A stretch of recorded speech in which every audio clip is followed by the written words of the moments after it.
bringing you news and updates from the Alliance of American Football, your source for everything Memphis, with your hosts, Dan and Michelle. This is Memphis AAF. Hey everyone, welcome to the Memphis AAF pod. I am Michelle, the one that doesn't know that much about football, and luckily we are joined with Dan, the co-host here, who knows more about football than I do. Absolutely. So, what are we talking about today? So we're going to start off with some news and the latest that's coming out from the AAF. But first, I want to remind you that if you're not already, do subscribe to the show so that way you don't miss an episode. Just go to memphisaaf.com/subscribe, and you can find links to every place we're listed. Dan's also working it on the social media side. So if you want to go to the website, you'll see links to the Twitter, Instagram, and Facebook accounts as well. Yep. So have you heard about the apparel situation with the league? I told you, I don't know a lot about this. I don't follow this nearly as closely as you do. So no, I have No, I'm not laughing at your ignorance. I'm just laughing at your reaction. So I'm not sure how to take that. But anyway. Tell me. Do you remember Starter? The apparel company? There's a star in the logo. Are those two things related? I just got that. And it's been out for how many years? 30-ish years? I don't know when it started. That's kind of how they got their logo. Starter. Got it. All right. Yeah. I remember them from the 90s. Yeah. They were real big in the 90s because they were like the apparel provider for the NFL for like all the on-field like jackets, like all the coaches and everybody wore. Were they kind of like windbreaker jackets? I feel like that was like a whole thing, was like a starter jacket. It was definitely, yeah, I think so, because that was what I had. I mean, it wasn't like a windbreaker, but it was like that same material, because I had like a big puffy 49er jacket when I was a kid. I would love to see you as a little kid in a big puffy Niner coat. I'm sure if you ask my mom, she can probably scrounge up some pictures. I'm going to ask. Okay. But yeah, so this is kind of, obviously it's good news for Starter, because like I didn't even realize they're still in business. Yeah, I seriously thought they had died out at some point between childhood and now. Right. Yeah, but they were real big in the 90s, like we said, and it's hard for a company to compete with the likes of Nike, Adidas, Under Armour. Yeah, Under Armour is like really growing the past 5 or so years. 5+, but yeah. I don't know. I'm getting old, so like time doesn't matter anymore. Like it's completely irrelevant. No, we're not old. We can't say that yet. It's like when you think of the 70s, I think 30 years ago, but it's like 50 years ago now. No. My brain hurts. Stop it. Okay, back to Starter. Anyway, Starter is a young upstart company in the 70s. But it's hard for to compete with them. So this is a great opportunity for like Starter to get back into it. And yeah, they're joining a startup essentially. But yeah, that's really awesome that they're really getting in on the ground floor of the Alliance, because before, or maybe not before, but instead of one of the big brands that you called out, and like you said, there's like no competition in the NFL and other major sports because it's been taken over by the big companies. So that's exciting for Starter, and I'm excited to see what kind of merch is coming out. Yeah, they do have some out already, but they're just AAF ones, just for the league, nothing for the teams, obviously.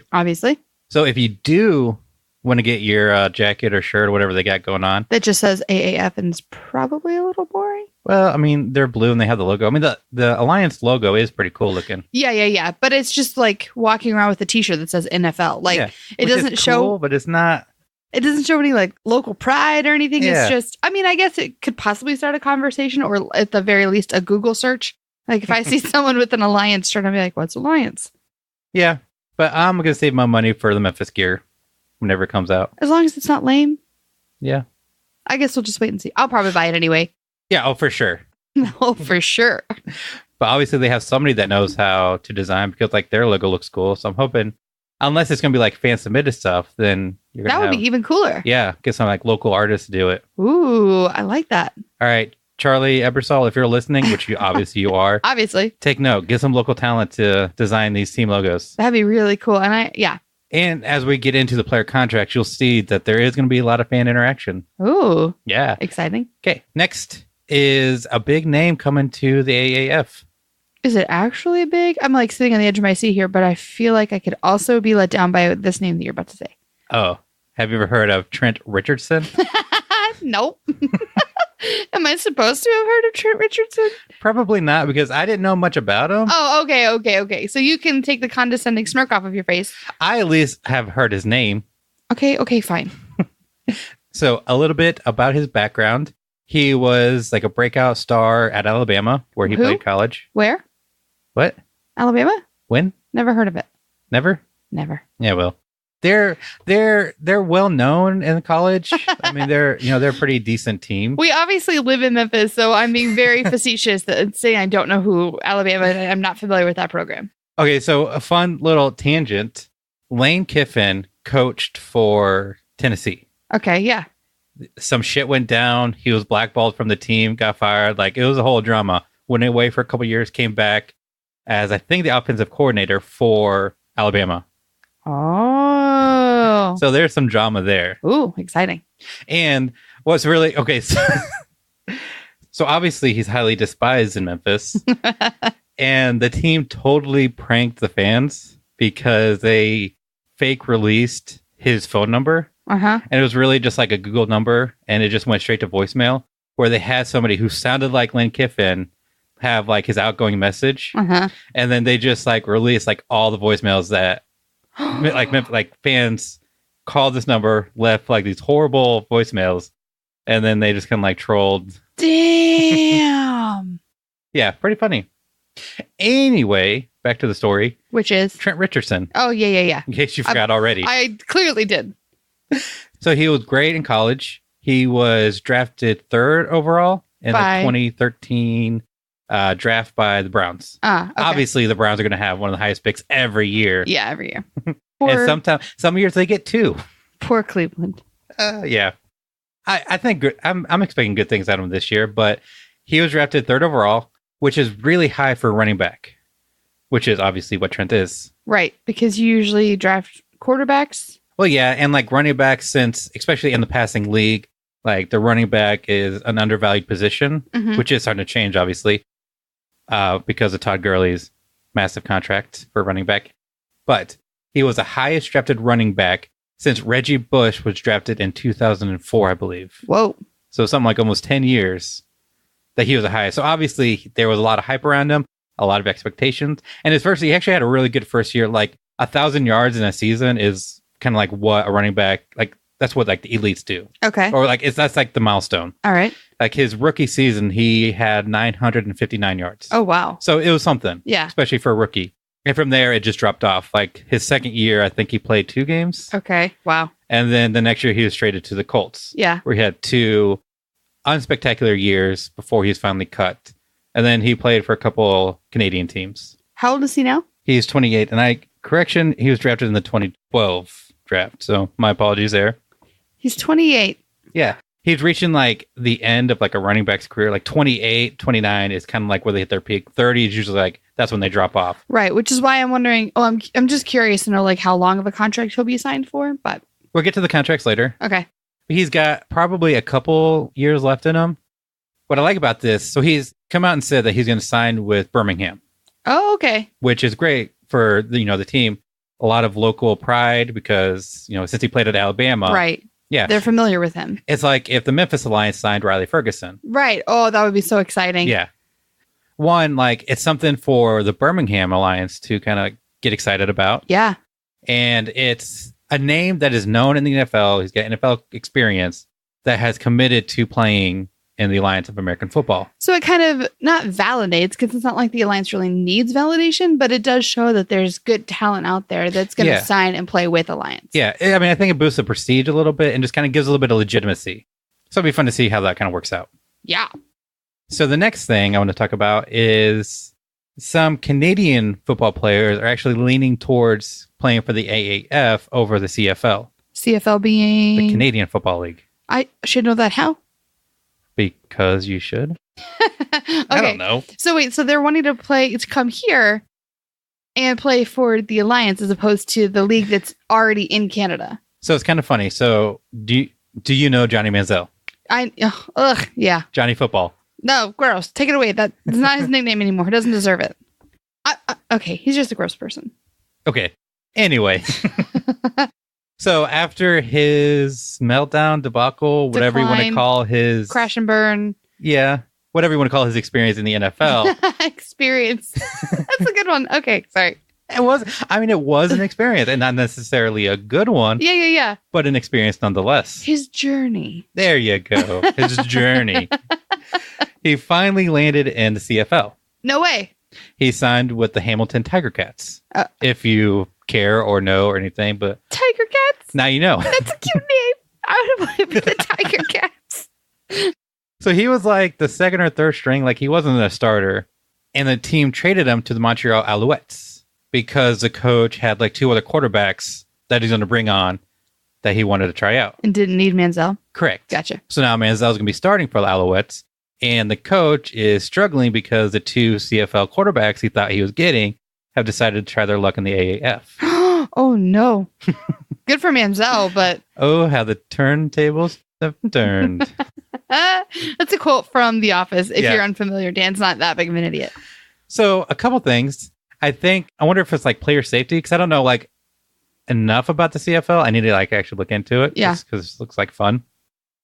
But I wonder if player safety, because as we talked about in the last episode, player safety is how many times can I say player safety? Player safety?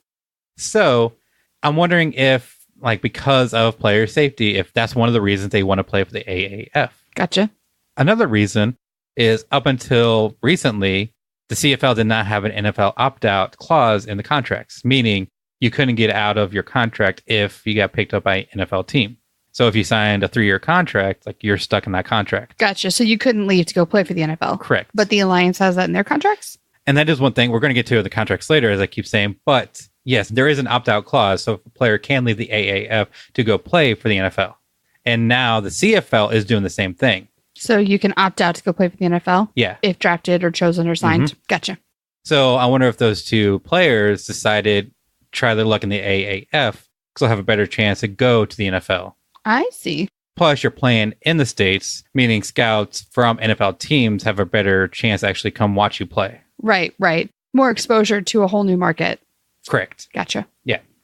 So it's kind of funny seeing that happen in CFL. Yeah. So now on to what I really want to talk about this week. Clearly, because we've already mentioned it like 5 times. Well, we're getting to that later. Contracts are coming up. Still not contracts? What are we talking about now? Possible names. Oh. This is still exciting. Yeah. So I've got a list of 7 names that have been floating around the Facebook group for the Alliance Memphis. Okay.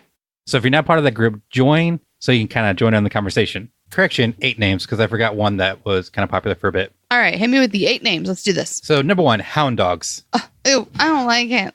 You ain't nothing but a hound dog. It's Elvis. It's cheesy. Okay, maybe I shouldn't be talking such serious shit. Like, I bet it's like really popular on Facebook and like maybe someone really cool came up with it, but I just think it's corny. Yeah, and I'm sure Memphis, Elvis. So tired. Yeah.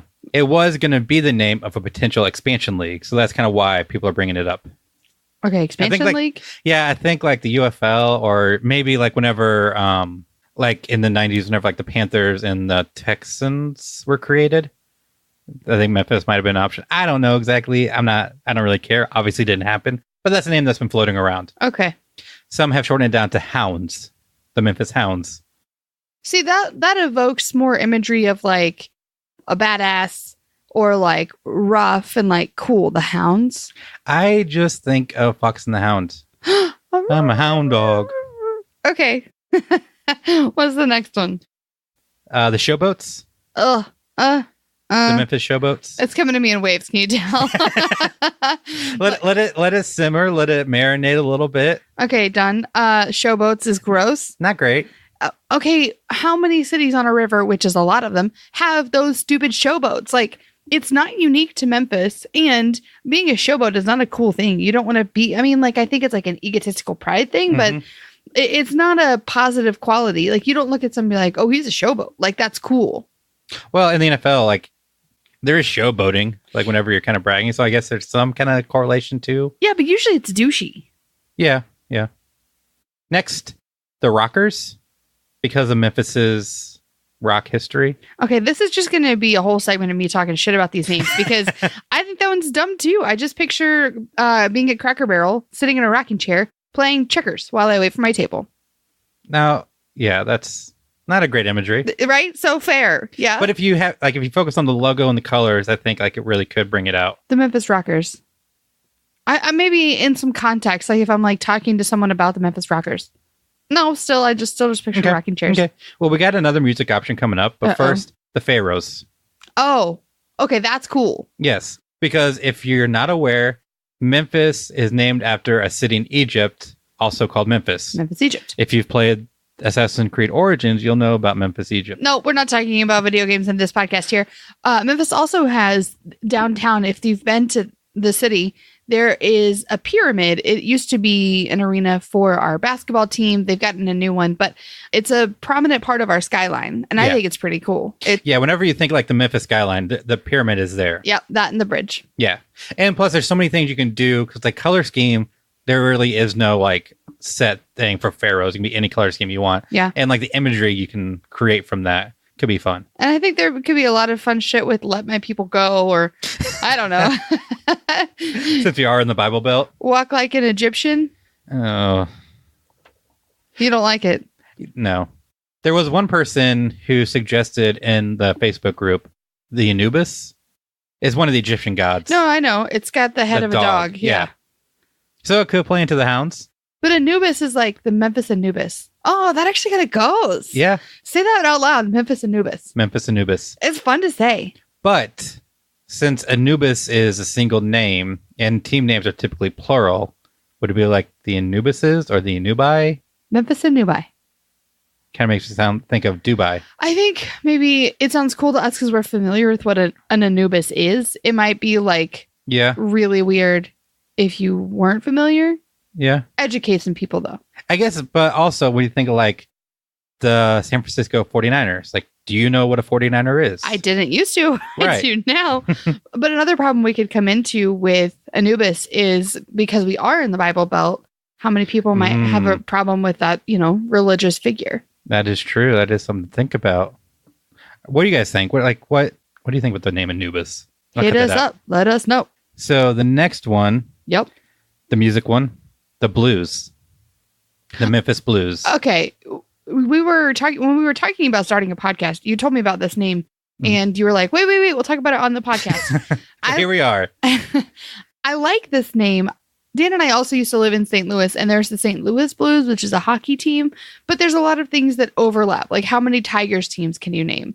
There's like 8 college teams that are called the Tigers. Right. How many Vikings teams can you? I mean, there's just like Cardinals. There's so many. Yeah. So I don't think it's a big deal for there to be the Memphis Blues. Plus, I think there's more of a tie in Memphis to the blues than there is to rock music. Yes. So I think I like the Memphis Blues a lot better than anything else you've hit me with. And there was somebody who created like some concept art of like what the jerseys would look like. And they are pretty cool because like what he did was he used like musical notes in like the word Memphis. So like the M's like came down and like a whole, or whatever it's called. I don't know. I'm not musically gifted, but this will be in the show notes if you want to check it out. And then the one that kind of, I like the sound of it. Mm-hmm. We talked about it before, but the Memphis Kings. Okay, but Memphis had a failing, well, I don't know if they're failing, but I feel like they weren't very good, like a minor hockey team called the River Kings. And that's what that evokes, is a failing minor league hockey team. Yeah, but like the idea is that it's the Kings of Memphis, Elvis, the King of Rock, and then like Martin Luther King Jr. Oh. So it kind of plays on the history of Memphis. Okay. And then you also have Jerry the King Lawler, who is a prominent Memphis figure. He is. I'm rolling my eyes. You can't see it. I am rolling my eyes, but he is a prominent figure in Memphis sports history. Yeah. Okay. I like the depth that one offers between music, Martin Luther King Jr., other sports figures. Mm-hmm. I like I said, the depth of that. Yeah. And like, there's a lot that you can do with it. Yeah. Like, a lot of imagery that I feel like maybe isn't as tired as music imagery could be. Yeah. While it may look cool, it's been done before. Yeah.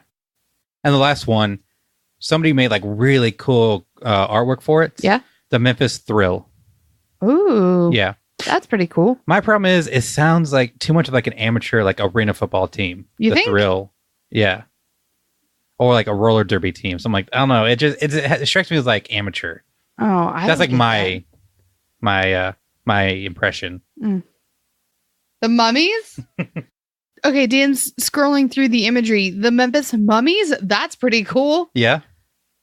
The artwork is a little cartoonish that the person submitted, but like, there's a lot you could do with the mummies. The mummies would be awesome. Yeah. Like we could walk out onto the field like mummies. Ruckus. Ruckus is definitely a rugby team name. Oh, yeah. That's what that is. So I'm showing Michelle the concept art for the Memphis Thrill. And it's corny. Yeah, it's like kind of fire and orange and black and white. Okay, so out of the images you showed me, I like the mummies because I like the name, and I feel like a lot you could do with that. I don't know why someone went with mummies, but it's definitely different. Because of Egypt. Oh, okay, I got it. So I like mummies and kings. Those are my top 2 faves. And then this is the image for the Blues. Okay. It's like, you can see the image in the show notes, but it's like different shades of blue and then white. I see, but is that it goes together, I think. But like my problem would be it's too close to the Memphis Tigers. I was just about to say the same thing. The Memphis Tigers is the college team we have here from the University of Memphis.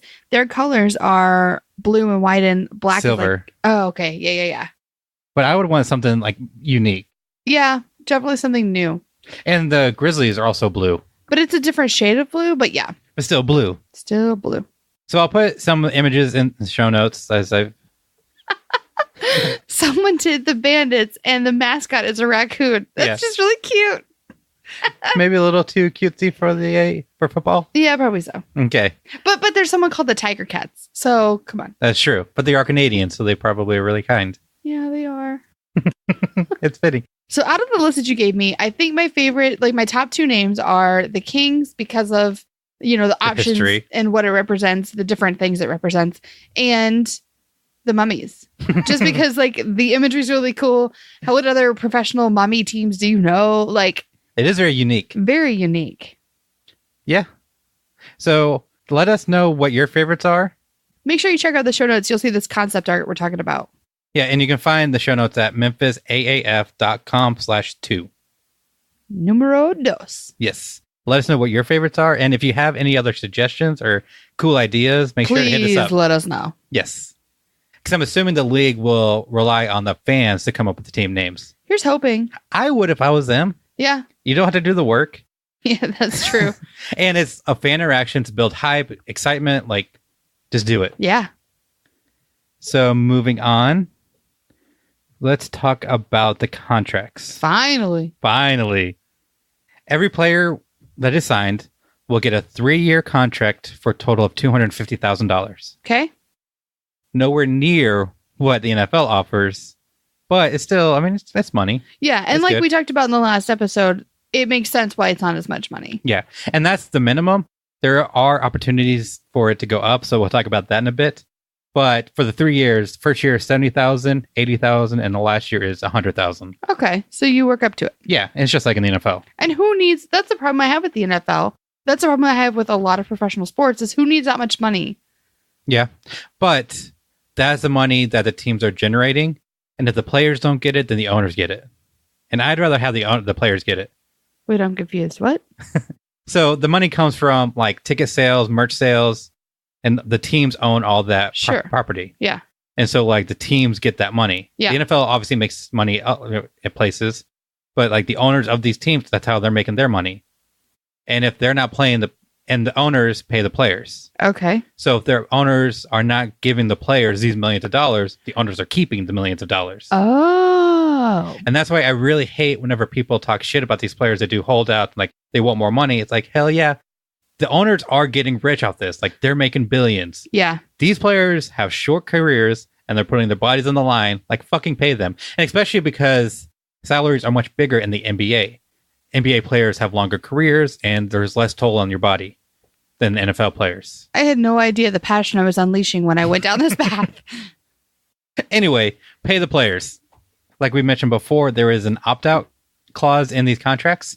So if a player does get a formal contract offer from an NFL team, they can leave the Alliance to go play for the NFL. Okay, but is it like a rookie contract in the NFL where you're stuck with that one team for 4 years? Or is this opt-out applicable to other Alliance teams in addition to the NFL? Well, if you're going to go to another Alliance team, that'd be like a trade or something that work out between the teams. Gotcha. And then whatever contract with the NFL is whatever your agent or you negotiate with that team. I see. So it's not a complete lock-in for 3 years. Yeah. And it wouldn't be a rookie contract. So like if you don't know, the NFL has like strict rules about like what rookies can make. And if you're an undrafted free agent, there's rules about that. So I'm not sure where that would fall in the NFL, but with the AAF, you're free to go. Gotcha. Pursue your dreams. And the window will remain open to leave the Alliance between the championship game in April up to the first day in December. Wow. So in the NFL, teams keep 90 players on their roster through the preseason. Then they cut it down to 53. Yes. Okay. Whenever the season officially starts in September. Yes. So the players have all the way through that, plus until December, to work out and try to make an NFL team before their window in the AAF closes. So if I'm an Alliance player, after the championship game, I have until December to try to make it onto an NFL team. Yes. But if I don't make it onto the NFL team, I still have my contract with Alliance. Correct. Gotcha. Oh, that's so nice. It gives the players so many options. I see totally why someone would choose to play for Alliance, because they recognize that they're not the NFL. They're not trying to compete with the NFL. They're trying to be a complimentary experience for fans and promote player safety and player interest. Yeah. I'm loving the way this is shaping up. Yeah. And they're being smart about it because they're not competing with the NFL. Right. So the NFL has no reason to like try to compete with them. Yeah. And can view it as more of a partnership than competition. Exactly. Boom.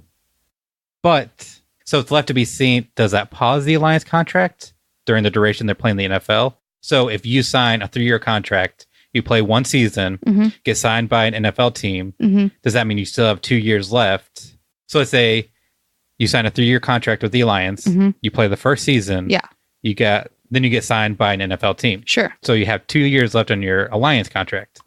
You play for the NFL for a year, you get cut. Do you still have those 2 years left with whatever team?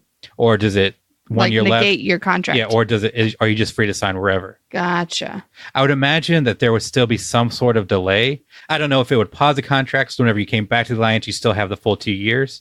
Or if you played 2 years in the NFL, if your contract would expire then. That's crazy. That's kind of sloppy to think about. Like all these players that aren't playing for the Alliance but have all these contracts left. So like, let's say 3 years down the road, we're watching the team. It's coming up on draft season for Alliance. Well, we're now thinking about all these other players, again, that haven't played for Alliance but still have a spot. And then does that limit coaches' options on who they can sign because of caps or people they still actually have signed to their team? You know what I mean? Yeah. But it also, let's say you coach an Alliance team, your player leaves, gets signed by the NFL, get cut quickly. So let's say you coach for the Alliance, you have a player that goes to the NFL. Sure. Let's say that voids their contract. Yeah. They get cut after a week, and now they're free to sign with any team. Well, I guess in my mind, in that instance, which is a good example, you would have your contract for a certain amount of time. Yeah. So that kind of comes back to the original question. What happens with that contract? Yeah. Left to be seen. Be interesting to find out. Yeah. So, like I said, players can earn up to $250,000 over 3 years, but they can have the chance to earn more. So, and it's really unique how they do it. So, like NFL, there's like roster bonuses. Like if you go to practice, you get so much. If you like, just there's certain things you can do not playing to earn money. Okay. And then there's also some performance-based ones. So if you get so many interceptions that for a cornerback, you get money. That type of thing. Richard Sherman, who recently signed with the 49ers, has a very incentive-heavy contract. So if he doesn't perform, he doesn't get paid much. That's fine by me. Right. And by some of the videos coming out of practice, that might be the case. That he doesn't get paid that much? Yeah, he looks kind of slow. Ooh. But he's still rusty, so it's left to be seen. Back to the Alliance before we get down a rabbit hole on Sherman.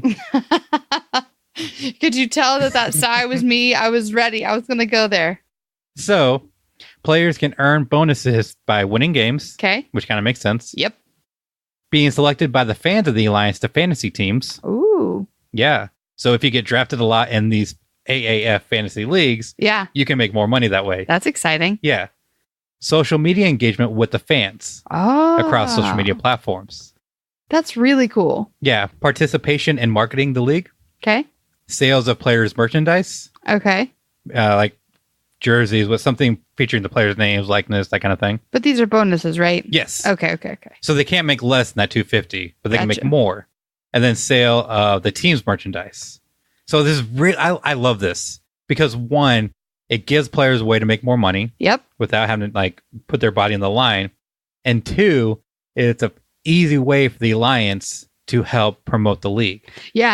I was thinking that like this makes social media more exciting because as a player, if I can take a quick, I don't know, snap and put it on obviously Snapchat, and that's going to get me more money, I'm going to do that. And it's quick and easy. And like you said, or did you say, I can't remember if you said this or not, but it's not putting my body at risk. Yeah.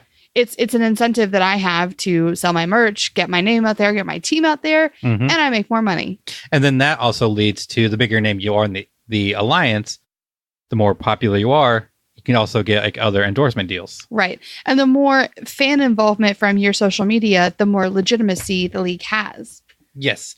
And then that also encourages fans to interact with the league more because I don't know about you, but like if, your favorite football player like retweets you, likes your comments, like mentions you in something, like there's something cool about having like a celebrity interact with you. Yeah, for sure.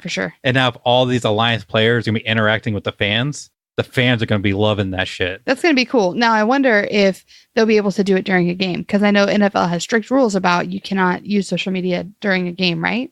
Right.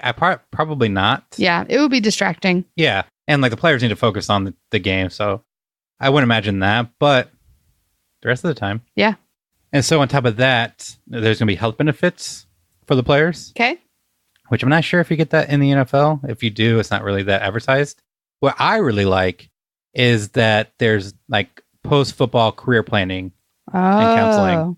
That is cool. That's helpful. Yeah. That's a big problem I have with the NFL and a reason why I don't mind so much that they get so much money because they have to plan for their futures because they don't get that playing for the team. They are screwed. They put their body to the max. So many, surgeries and brain injuries and all these things that you have to be able to pay for once you're done playing football.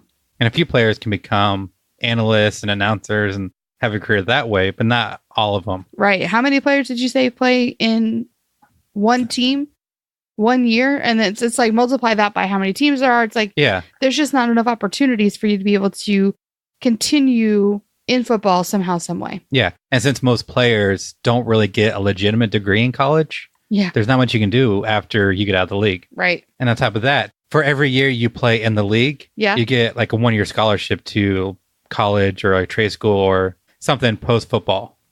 Huh. Interesting. Yeah. So like as you play in the AAF, you can also have them pay for your college. But what if you already went to college?